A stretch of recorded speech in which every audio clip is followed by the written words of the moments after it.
एक सास बहुरानी ले आई। अब एक बात बताओ, बहुरानी आएगी तो सास को नौकरानी तो बनना ही पड़ेगा। पैसे वालों की है, लड़का बेचारा बिक गया, पत्नी से कुछ कह नहीं सकता, करोड़पति घर की आई है, अभी जेल के अंदर करा देगी, ससुराल पक्ष को आंखें दिखा नहीं सकता, जोरू का गुलाम बनना पड़ेगा। और अम्मा को सास रानी नहीं नौकरानी का जीवन बिताना पड़ेगा, क्योंकि आप उससे कुछ नहीं कह सकते। 8 बजे सोकर उठती। एक दिन सुबह सुबह सासू मां 8 बजे बहू उठती, सासू 4 बजे उठ जाती। झाड़ू लगा रही थी, बेटा उठा। बेटे ने कहा यार इस उम्र में मेरी अम्मा झाड़ू लगाए। पत्नी से कह नहीं सकता, क्योंकि बहू नहीं है, बहू रानी है, धनपति के घर की आई है। मैं भी रानी तू भी रानी, कौन भरेगा पानी। ध्यान रखिए, कुछ नहीं कह सका। उसने अम्मा से कहा कि अम्मा जी ला झाड़ू मैं लगा देता हूं। माँ ने कहा बेटा पागल है क्या, जिस घर में स्त्रियां होती हैं और पति आदमी झाड़ू लगाए, रिद्धि सिद्धि बाहर चली जाती है। मैं झाड़ू लगा दूंगी, कोई बात नहीं है। बेटे ने कहा नहीं मां, मेरे होते तू झाड़ू नहीं लगाएगी, ला झाड़ू मैं लगाऊंगा। मां ने कहा नहीं बेटा, जब तक हाथ पैर चल रहे हैं मैं झाड़ू। दोनों में तू मैं हो गई, झाड़ू पकड़ के खींचने लगे। बेटे ने कहा मैं लगाऊं, मां ने कहा, आवाज चली गई बहुरानी के पास। झट से उठी, दरवाजा खोला। कमबख्त लोग सोने भी नहीं देते शांति से। झरोखे में से बोली क्यों झगड़ा कर रहे हो सवेरे सवेरे, मेरी नींद डिस्टर्ब कर दी तुम लोगों ने। सास ने देखा कुछ नहीं बहू तू सो जा, और लिया पैसे वाले की बहू, सो जा।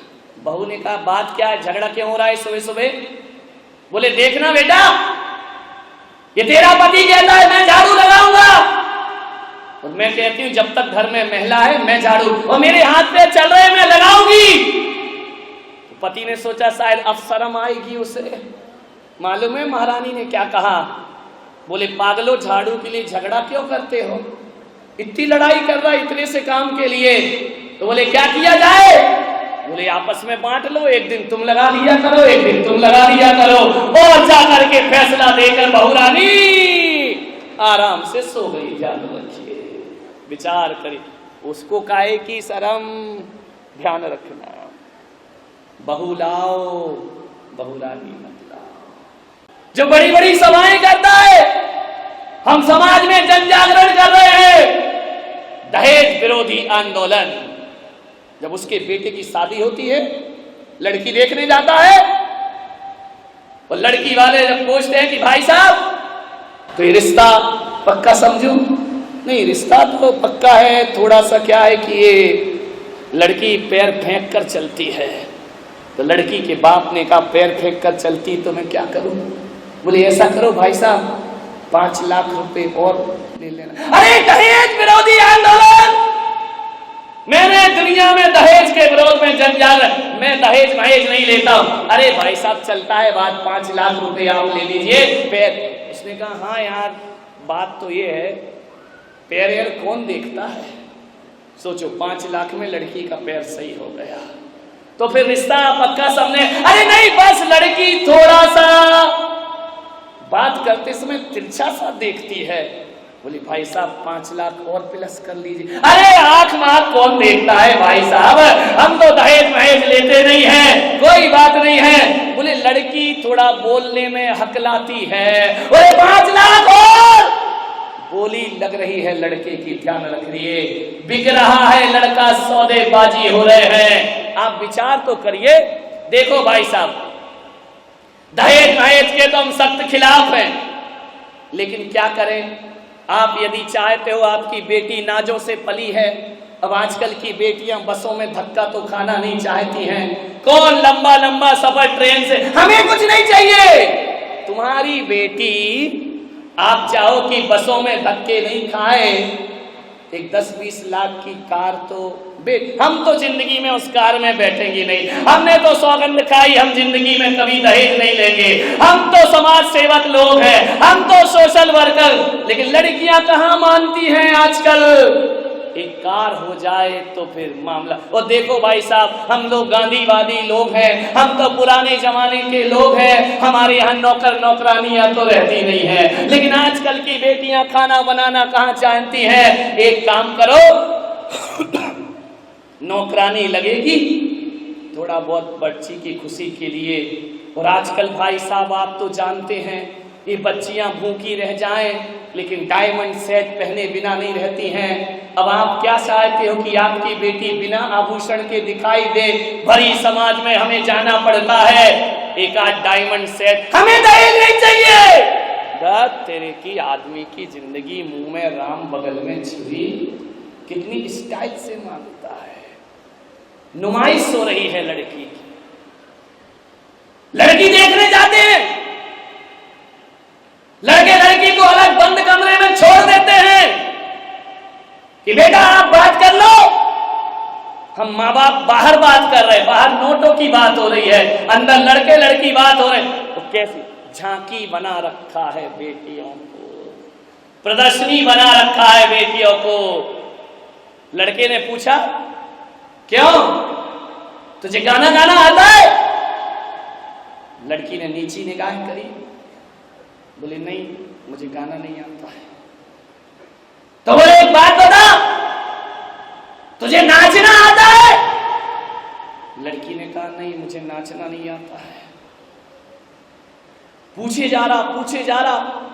लड़की ने कहा एक प्रश्न मैं पूछ सकती हूँ? लड़के ने बोला पूछो, क्या पूछना है? बोले तुझे ढोलक बजाना आती है? उसने कहा क्या बदतमीजी है ये? बोले आप 1 घंटे से बदतमीजी कर रहे हैं मेरे साथ कि तुझे नाचना आता है कि नहीं, गाना आता है कि नहीं। प्रश्न पे प्रश्न किए जा रहे हैं। तो मैंने एक प्रश्न कर लिया तो बदतमीजी हो गई। बदतमीजी आपने शुरू की है। आप मुझसे पूछ रहे तुझे गाना आता है, तुझे नाचना आता है? कम वक्त जरा ये बता तुझे ढोलक बजाना आती है कि नहीं? बोले क्या मतलब है? बोले जब मैं नाचूंगी गाऊंगी ढोलक क्या तेरा बाप बजाएगा?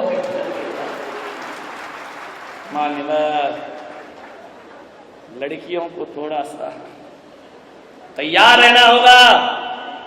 दहेज के भेड़िए घर में आए, धक्के मार कर भगा दीजिए। लड़की के पिताओं से कहूंगा दहेज के लोभियों को अपने घर में कभी घुसने मत देना। सासुओं से निवेदन है, घर में बहू लाना, बहुरानी मत लाना। ध्यान रखना। हर सास, हर लड़के की मां सोचती मेरे घर में पैसे वाले की बहू आना चाहिए। एक सास मेरे पास रोते रोते आई, बोले महाराज जब से ये बहू आई है मेरा घर तो बर्बाद हो गया। तो मैंने कहा क्या किया जाए? बोले कुछ करो महाराज, मुझ पे कृपा करो, इतना अच्छा मेरा घर था, जब से ये बहू आई पूरा घर बर्बाद हो गया। मैंने कहा तूने क्या क्या उपाय किए? बोले एससी जैन ज्योतिषाचार्य के पास गई। बोले उन्होंने पंचांग देखा, पत्रा देखा, कुंडली देखी और मुझसे कहा तेरे ऊपर 7.5 शनि की महादशा चल रही है। तो मैंने कहा फिर क्या किया? बोले शनि की दशा रहेगी तब तक बहू से तेरी बनने वाली नहीं है। मैंने कहा एक बात बता अम्मा, ये 7.5 शनि की महादशा कब से लगी है? बोले जिस दिन से ये बहू घर में आई है। मैंने कहा एक बात कर, एक काम करेगी? बोले कोई उपाय बता दो महाराज। मैंने कहा एक टोटका दे रहा हूं, तू कर लेगी? बोले कर लूंगी। बोलो जिनसर में एक कमरा बनवाऊं? मैंने कहा नहीं, कमरे से तेरा शनि उतरने वाला नहीं है। कोई मूर्ति रख दूं, कोई जिनालय बना दूं? मैंने कहा नहीं मेरे बनाने वाले बहुत से हैं, तुझसे लेके तेरा शनि लेके मैं करूंगा क्या जिनसर में? मैंने कहा तेरा शनि तू ही रख। बोले महाराज मुझे शनि से मुक्ति दिलाओ। मैंने कहा एक छोटा सा टोटका कर दे। बोले क्या टोटका? मैंने कहा एससी जैन से नहीं पूछा? तो बोले एससी जैन ने कहा 4 महीने मेरी दुकान बंद महाराज की चल रही है। तू वहां चली जा। मेरे पास आई, मैंने कहा एक टोटका कर। बोले क्या? मैंने कहा 100 ग्राम लोहा दान कर दे, तेरा शनि उतर जाएगा शनिवार के दिन। बोले क्या महाराज कैसी बातें करते हो, 100 ग्राम लोहा? बोले मैंने कहा 100 ग्राम बस। बोले कुंटल 2 कुंटल कर दूं, मेरे पास पैसे की क्या कमी है। मैंने कहा बस 100 ग्राम लोहा दान कर दे, तेरा शनि उसी समय उतर जाएगा। तो बोले किसे दान करूं, पंडित जी को दे आऊं? मैंने कहा नहीं, बेचारे गरीब का शनि मत चढ़ा उसको। मैंने कहा तो बोले फिर क्या करूं, अजीत पंडित जी को दे आऊं? मैंने कहा बिल्कुल नहीं। तो बोले क्या करूं, किसे दे दूं वो लोहा? मैंने कहा तू बहू आई है जब से शनिचर चढ़ा है ना, तो उसी को दे दे। तो बोले वो लोहे का क्या करे कि महाराज बड़ी तेज है, चाकू बनाएगी, गर्दन काट देगी मेरी। मैंने कहा चिंता मत कर, 100 ग्राम लोहा दे दे। बोले 1 किलो दे दूंगी, मेरे बाप का बिगड़ता क्या है। मैंने कहा नहीं, मैंने 100 ग्राम कहा यानी 100 ग्राम। बोले मतलब क्या? मैंने कहा 100 ग्राम लोहा दे, शनि उतर जाएगा। कमर में जो तूने लोहे की चाबी लटका रखी है ना,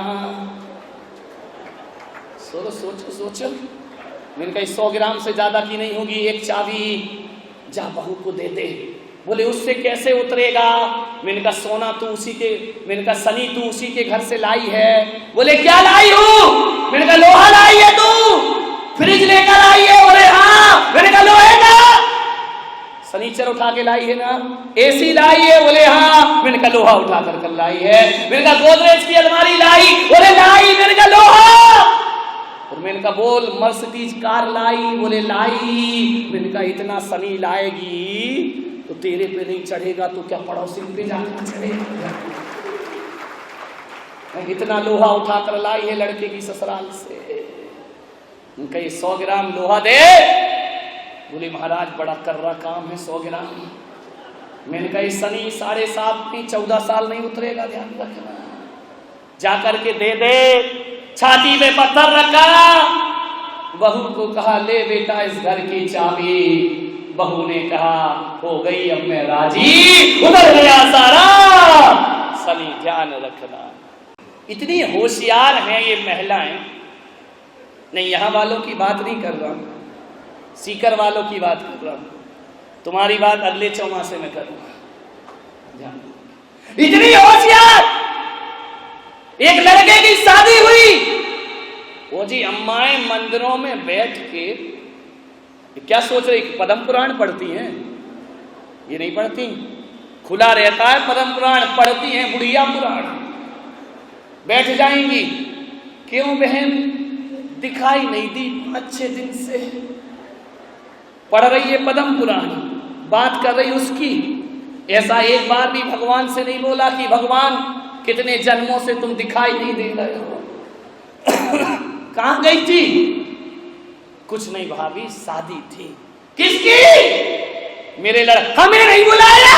अरे तू कोई सोनिया गांधी की लड़की है क्या, तुझे नहीं बुलाया? बोले हो गई शादी? बोले हो गई। क्या मिला दहेज में? ऐसी पूछ रही जैसे तेरे घर कोई कमीशन बना। बोले क्या मिला दहेज में? उसने कहा नहीं है अम्मा मैंने तो कोई दहेज वहेज नहीं लिया। पागल हो गई क्या? इंजीनियर लड़का और दहेज नहीं लिया? बोले मैंने महाराज का प्रवचन सुना कि दहेज लेना। अरे तू भी लग गई प्रवचनों की बातों में, महाराज की तो ड्यूटी है 1 घंटा बोलना, तू भी लग गई पागल। बोल क्या किया? बोले 1 साड़ी से ले आई हूं। महाराज ने कहा कभी दहेज नहीं। अरे महाराज के तो आगे पीछे कौन है, आगे नाथ ना पीछे फरार। नंग धड़ंग महाराज उनकी बातों में लग गई।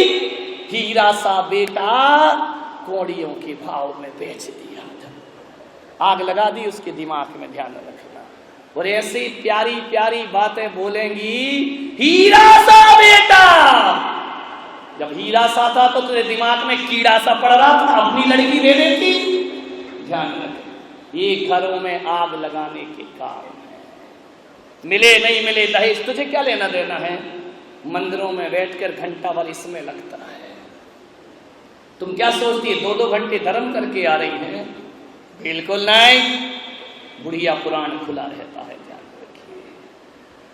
सोचिए आप, कैसे घरों को आग लगाई जाती है। हीरा सा बेटा कौड़ी के भाव बेच दिया, मेरा होता लाखों रुपए लेती मैं दहेज में। ध्यान रखना, विचार करो, एक इतनी अच्छी सास के कान में कचड़ा डाल दिया, क्यों किसी का घर उजाड़ती हो। एक सास बैठकर मंदिर में बहू की बुराई कर रही है, मैं पहुंच गया, मैंने कहा क्या कर रही हो यहां बैठ करके। बोले महाराज कुछ नहीं कर रहे। तो मैंने कहा बहू की बुराई कर रही थी ना तू यहां बैठ के अभी। बोले महाराज आपने ही तो कहा था। अरे मैंने कहा मैंने कब कहा बहू की बुराई कर। बोले आपने ही तो कहा था कि एक गृहस्थ को दिन भर में एक बार आलोचना पाठ जरूर पढ़ना चाहिए। दर तेरे की माथा ठोक। बोले मैं तो आलोचना पाठ कर रही हूँ, मैं बहू की आलोचना कर रही हूँ। अरे मेरी अम्मा, मैंने कहा आलोचना ही पढ़ेगी कि कभी सामायिक पाठ भी पढ़ेगी जिंदगी में। विचार करिए आप, दहेज ऐसा राक्षस है, घरों को बर्बाद किया करता है। नौजवानों, किसी की दौलत पर बुरी नजर मत रखिए, दुल्हन ही दहेज है। ध्यान रखना, मैंने एक दिन कह दिया कि दुल्हन ही दहेज है। एक छोरा कमरे में आ गया, बोले महाराज आपने कहा था दुल्हन ही दहेज है। मैंने कहा हाँ। तो बोले एक ट्रक के पीछे लिखा था दहेज लेना पाप है। वो एक ट्रक के पीछे लिखा दहेज लेना पाप है। तो मैंने कहा क्या कहता है। बोले आप कह रहे दुल्हन दहेज है और मैं कह रहा हूं दहेज लेना, इसलिए दुल्हन मत लो, बिना दुल्हन के भी नोट मिले तो आने। ध्यान रखिए मान्यवर, खूब प्रवचन सुने, खूब माला फेरी, खूब पूजा की। बहू बेटी में भेद की रेखा रखोगी और बहू बेटियों में यदि भेद रखोगी और लड़के की ससुराल से धन की आस रखोगी, पाखंड है तुम्हारा पूजा पाठ धन दौलत। मान्यवर, दहेज लेने का मतलब है अपने बेटे को बेच देना, खुलेआम बेचना मांस का व्यापार है। एक बात ध्यान रखना, शराब पीना ही पाप नहीं है, मांस खाना ही पाप नहीं है, झूठ बोलना ही पाप नहीं है, दहेज लेना भी दुनिया में महापाप हुआ करता है। इसका बहिष्कार होना चाहिए, इसका जमकर प्रतिकार होना चाहिए, क्योंकि आपके एक दहेज के कारण गरीबों के घर का दिया बुझ जाया करता है। ध्यान रखिए, जीते जी घर की लक्ष्मी को अंगारों में भार दिया, दौलत के अंधों ने निर्धन की बेटी को मार दिया। दौलत के अंधों ने निर्धन की बेटी को मार दिया। पहले तो मीठी बातों से उसका मन फुसलाया, फिर एक रोज अंधेरे कमरे में उसको बुलवाया।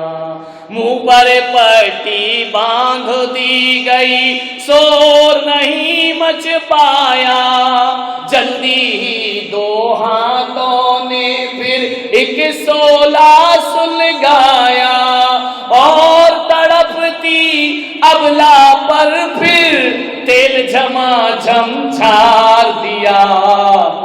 दौलत के अंधों ने निर्धन की बेटी को मार दिया। लड़की कैसी रहती है ससुराल में, विचार करिए।